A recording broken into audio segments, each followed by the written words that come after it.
So a bunch of us have got together because we recognise the following, which is that obviously increasingly with time ticking, we're dependent on state power, to take the action that we need on climate change.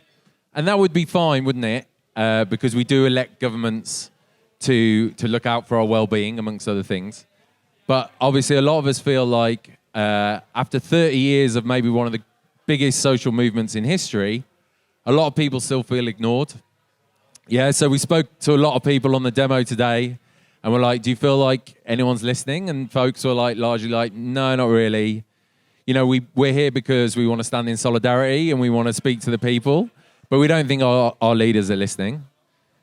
So this has brought us to a bit of a problem and a kind of conclusion that that with the way that our political system is set up at the moment, we're here to ask the question, like, is this political system that we have right now even capable of delivering the change we need on climate change? Or do we need to democratise to decarbonise? Yeah, so do we need power to be more shared? Do we need greater accountability in order for our leaders to act actually upon our wishes and for the governments to take the action we need? So that's the question we want to get into in the next half an hour. We've got two people who are going to help us answer it, but I also really want to hear from you guys. So one of our speakers is running a bit late, so I'm actually going to flip this, and what I'd like to start with is to hear what you all think about this question, and then we'll come to the speakers and they'll respond to what you say, right? So, what do you think? Do you think the political system, as it is capable of delivering the climate action we need right now? Okay? So, on your tables, there's like red, there's like traffic lights, so there's like green. So, if you're like, yeah, I think so, or it probably has to, maybe shove a green up in the air. If you're like, hell no, throw a red up in the air. And if you're like, I'm not really sure, it depends, throw an orange up in the air. Let's see what you think. Okay, we've got some orange and red at the back. There's a lot of orange. There's an orange block in the middle. There's some red. Okay, this guy's like a triple red. Okay, nice. We've got a triple red. There's an orange at the bar. Nice. Okay, keep your hands up in the air if you don't mind sharing why you're holding that colour up. So in other words, okay, yeah, there's the red guy.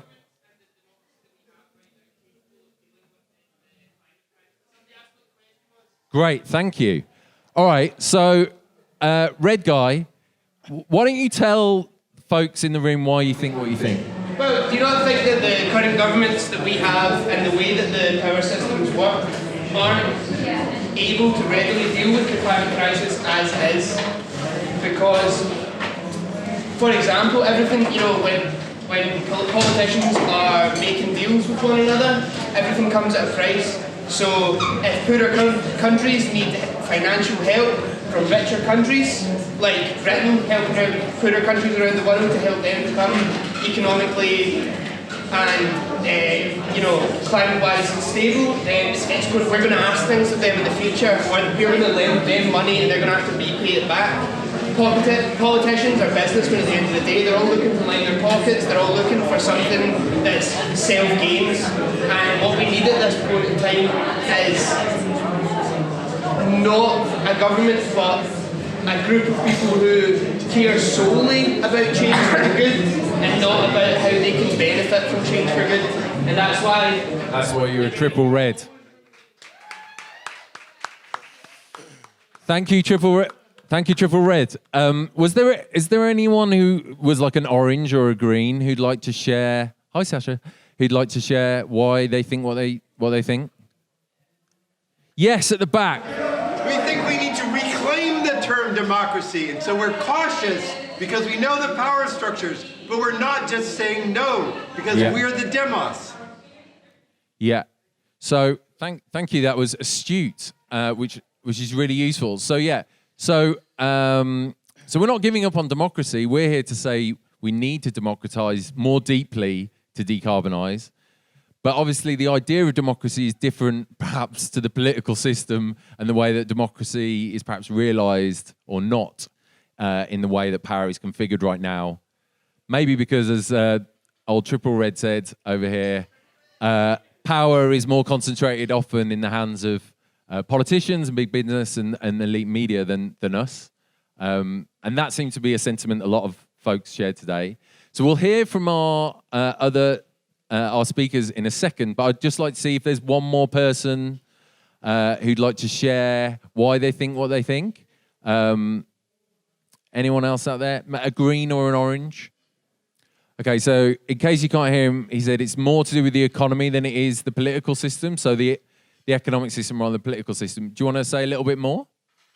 Okay, so again, if you can't hear him, he said the political power lies more with folks who are running the economy.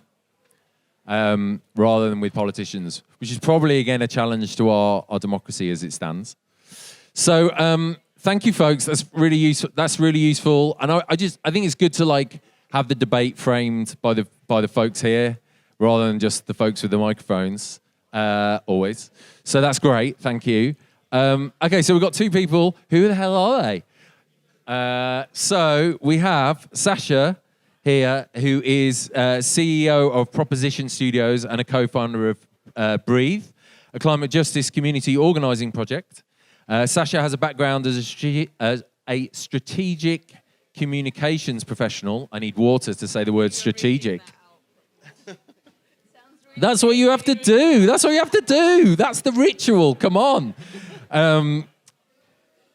She's co-founder and taken leading roles in the Labour Party's community organising unit, the World Transform Festival. That's Sasha. And then Jonathan Shaffi right here is a Glasgow-based activist, writer and campaigner, and he appears regularly in the Herald on a range of topics addressing Scottish and European politics, racism, and the far right in foreign policy. And also works for ERS, who's one of the organisations who's part of this coalition. So, folks, thanks for joining us. Sasha is hot off the demo, as I'm sure many of you are. Soggy. Put your hand up if you're soggy.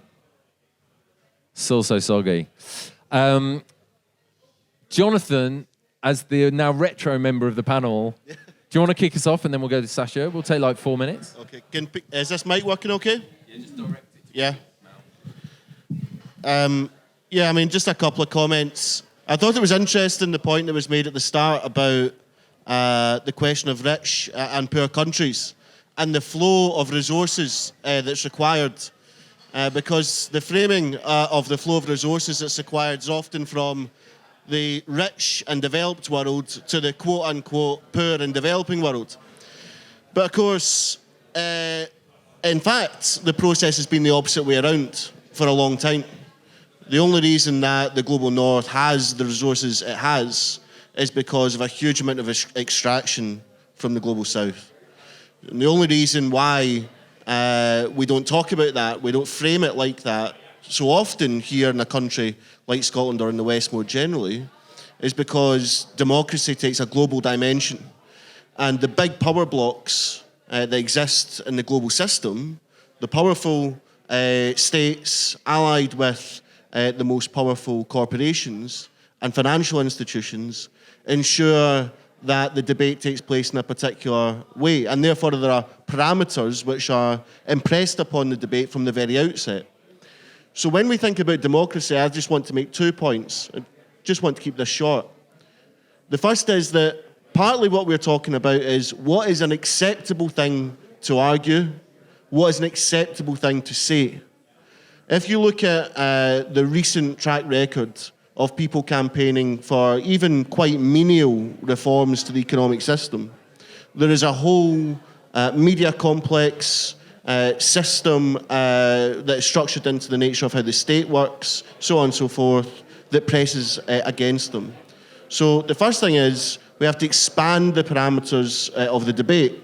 I was speaking to someone who was actually at the COP conference, and what they were saying to me was that there are all these delegates from different parts of the world who have been really on the front line of the environmental movement, of the climate movement, struggling to get heard anywhere in the conference.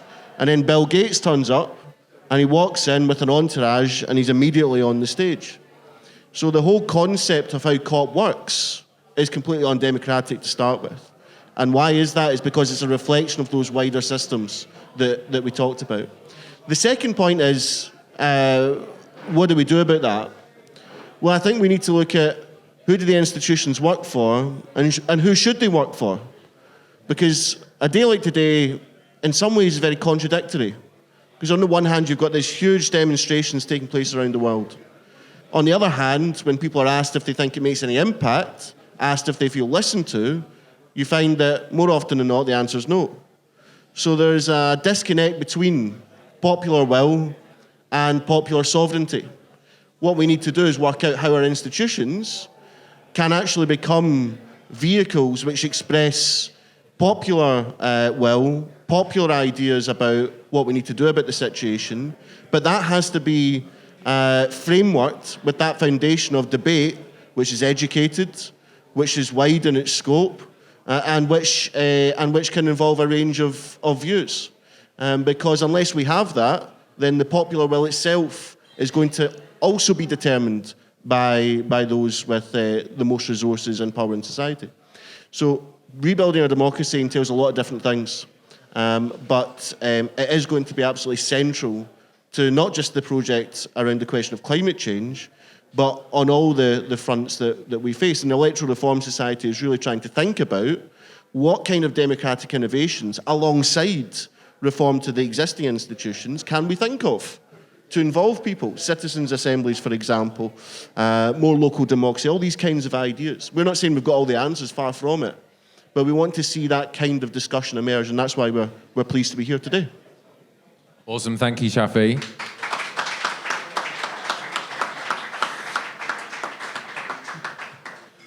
Great. We're going to go back to y'all to see if you have questions or other thoughts and feelings you want to share in a second. But first, I want to hear from Sasha. Thanks. When I kind of thought about the question, I'm really sorry I missed the first bit because a lot of what I wanted to say was kind of going to be in response to what everyone said in the room. Can you hear me now? That's I'll sit. All right. I'll have to sit right on top of the mic. It's fine. I usually blame it on me being really short, but I'm sitting down, so it's not that. So I think about the question about whether the political system is capable of delivering the change we need. And like my knee-jerk reaction, because I think I'm like 50% optimist, 50% pessimist, there's no it bloody won't. And kind of, but the organizer in me always wants to kind of see the potential for what there is. Like we need to see what we can organize around, where the levers of power are, and what we can push. But I think the problem is we live also in a world of deep cynicism and, quite frankly and rightly, mistrust of the political system and politicians. So I've kind of had I just want to share an experience with you because I've had the privilege of kind of doing this kind of political organizing and community organizing inside a political system, but also outside. And both have I've come away from both with really different outlooks. So I worked with a community organising unit in the Labour Party. I think we had one of our events here, actually, back in 2019. And I did the organising around the Green Industrial Revolution. So I was working with Becky Long-Bailey's policy team and like really looking at how we build a movement around radical climate policy. So we kind of went to deindustrialised towns, coastal areas, really building trust and organising in working class communities, people who are really, like what we would consider closest to the pain and the crisis. Bringing people together to kind of discuss what a just transition would look like in that community and feeding that back into the policy team so that they could build regional policies. And what I really liked about that, what we did there was that it wasn't just all of us getting together to talk about what we needed and having a conversation and like not, just saying yay or nay to stuff. It was an actual democratic process in that the power was then delivered into policy making. So like it was like a direct link into kind of, this is something that's going to affect my community. This is something that I can organize around. And that felt really good. But the problem is that we're always at, you know, do I need to be diplomatic here? Right. So basically there was a change in leadership. And we're in that system, inside of a political party, we are at the whim of whoever is setting the political strategy. So the community organising team was actually made redundant this year. And that work that went into creating a people-led radical climate policy was kind of left hanging. So then that led to starting a project called WEAll, which is a community organising project with a very, very similar kind of ethos, but taking that outside of the party and doing the deep community organising work that it takes. But it's not a mobilising solution. This isn't something that we're going to see success of tomorrow. This is going to take 5 years, 10 years, and to a certain extent, it does feel like we don't have that time. But it's the kind of work that needs to happen in order to, you know, we've talked about how we put, like you said, about how we need to put working class, people of colour, global movements, platforming and leading the movement. But in order to do that, we have to build trust and we have to kind of do that deep organising, and that does take time. But it is necessary for us to be able to do it, I think. So having that inside-outside kind of strategy, and also kind of having the political strategy that marries with an organising strategy, so that we can build a kind of really, you know, well-educated, working-class-led radical movement. Yeah. Sorry, I am a little bit hot off, not just the demo, hot off the train. I literally walked off the train. I had 6 hours on a train to plan this speech, which I wrote out, and I haven't followed any of it. And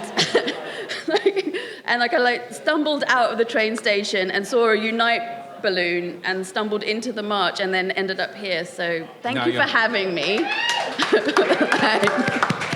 I'll try and share as much of the experience as possible and kind of hopefully be useful. Thanks, Asha. I really love the idea of participatory policy making, citizens' assemblies, but it's really important that the organising is done around that, so that there is a kind of journey to creating and organising around community and working class power, because otherwise you're in a room and we're all having a discussion about something and kind of feeling like we're creating an interesting policy or an idea and voting yes and no, but actually it leads to nothing. And I think that what happens then is that we break down trust with the communities that we're organising and mobilising with.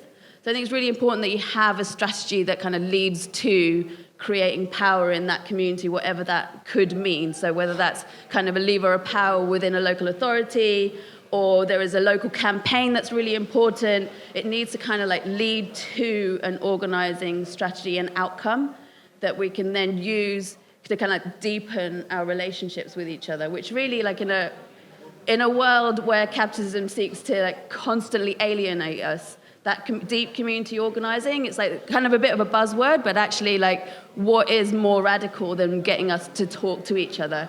Because that's exactly what they don't want us to do. So let's do that and kind of ensure that there is a kind of political education and radical strategy around it that leads to campaigns that we can win. And that's the other thing that we're really we get so used to doing on the kind of left and kind of progressive side. We're really used to being losers. We lose all the fucking time. And we need to actually build ourselves, nurture the next generation of leadership and find campaigns, whether they're small, that lead to big networks like today, for example. All the people that came today come from different parts of the country who have their own organising within their communities, who mobilise for something amazing. That is what true, deep community organising can do, and those relationships are so important. But I also think that can't exist on its own. So the mobilising and the organising has to also happen alongside being able to find political representatives who we can push, who we can kind of nurture into leadership positions, who can then make the decisions inside the state that we need them to make. short of a revolution, obviously, within the system that we're in. Yeah. The classic caveat. Yeah. Short of a revolution. Anything Yeah, else? just quickly, I mean, I think a lot of these conversations are good when they actually come from some kind of struggle. And if you look at the cleansing workers dispute that's taking place in Glasgow over the last week, been quite inspiring because there's been environmentalists from Pakistan going down to picket lines, there's been people involved in tenants unions, there's been young school pupils who are part of the climate movement going down to these picket lines as well, and they're having discussions. And they come from different worlds, but suddenly, because some action is taking place, they're happen to find themselves in this same little bit of Glasgow having a conversation about the nature of power. I think that democracy, such that it is, atrophies so long as the organisation of ordinary people is weak. Because that's when those in power can do what they will with the system. I'll finish on this. If you were to sort of transpose a map on top of areas of poverty and voter turnout, and you were to compare the two, you find that those with the most poverty also have the least numbers of people going out and voting, right? Because they're the most alienated from the political and economic system. On the other hand, those wealthy areas, they are far more represented within the institutions, and therefore they go out and vote. And so when we think about the question of institutions, we have to think about it in exactly the same breath as we think about how we're building power from below. Now, that might take all kinds of different forms. I think citizens' assemblies are a good idea, but I think they're one of many ideas that we might need, We do a lot of work in trade unions, right, where we're having a discussion about political representation in England, for example, right? And actually, that's another aspect of, something we might think about. It's not a magic wand, right? And so therefore we have to think about these things in the round and not look for a kind of silver bullet that's going to cut through everything. It's going to take a lot of different movements and ideas. But coming together in some form of struggle, I think, is the thing that gives it its strength. Great. Go on. I really hopefully I haven't missed the strike action because I'm quite keen on going down. But like what you were saying about people coming together and showing support, that's kind of solidarity in action. And I think kind of seeing that kind of not here, not there, not in our community, not in your community, that kind of feeling coming through our political organising is so important because it kind of immediately means that the local organising becomes international, and we kind of very quickly see our movement as something that see our comrades and our solidarity in a global and international sense, which then means that kind of when we're talking about radical transformative changes, we're talking about readdressing global inequality, global racial justice, global kind of economic inequality. And that starts with all of us being at that strike and all of us seeing the kind of bigger picture, which is just brilliant. I agree, yeah. Amazing, thanks. So we're really tight on time, so I'm gonna keep us strict. Before I go, I've got two really important things to ask you. One is to tell you about a party. So we're having a party, and like if we need anything right now, it's joy. And sometimes I experience joy at parties. So that's at the Civic Hall. You don't even know where the party is. Civic House. Okay, there we are. The flyers are on the table. That has all the details. And I think that runs from 6 until midnight. Oh my God. So, and it's free if you come down early. So come to that. And then the other thing I'd like you to do is, as I said, there's these flyers, these Democratise to Decarbonise flyers. What's going to happen now is you're going to go back out into the next event, and you're going to see more amazing music, hear more amazing speakers, and you're going to forget about this, because this was like the warm-up to, your favourite mobilisation night ever. So what I'd like you to do is just take out your phones and open this QR code while you still remember to do that. Oh, good idea. So you have it on your phone, and even ideally, add yourself to this campaign. How because do you do that with a camera? I'll do it. Look, with a I'll camera. do it. So there's no Sasha's excuse going to for demo anybody this else. shit live. You just do it Now now. hot off the QR code. Civic Deep House. Sasha Dessert. Something happens. There we It go. tells me to click something. All right, I'm doing it. I'm doing it. Because one of the solutions that we're demanding to this is having a binding citizens' assembly on the future of UK democracy, because there's probably no greater expression of the fact that, this, as I said, this is probably one of the biggest social movements in history. You say we need time. We've been building around averting climate change, averting climate justice for 40 years. Mm-hmm. Well, I mean, longer in a lot of the parts of other parts of the world. 100 years if you include colonial struggles and independence struggles. Exactly, right? So yes, we need to build, and we have been building, and they're still ignoring us. And so while we are so short on time, I think we still do need a dispersal of power, of state power, to give people more access to power, to hold politicians to account, so we can't continue to be ignored in this way. Because for the time being, we are dependent to some extent on state power to avert some of the worst parts of this crisis. So we're demanding a binding citizens' assembly on the future of UK democracy. So we're bringing people together to devise practical solutions to how we need to change the political system as is. So the next time we ask this question, we don't only see red circles in the air. That's all we have time for. Thank you very much for your attention, and have a joyful evening. Thanks very much. Thank you.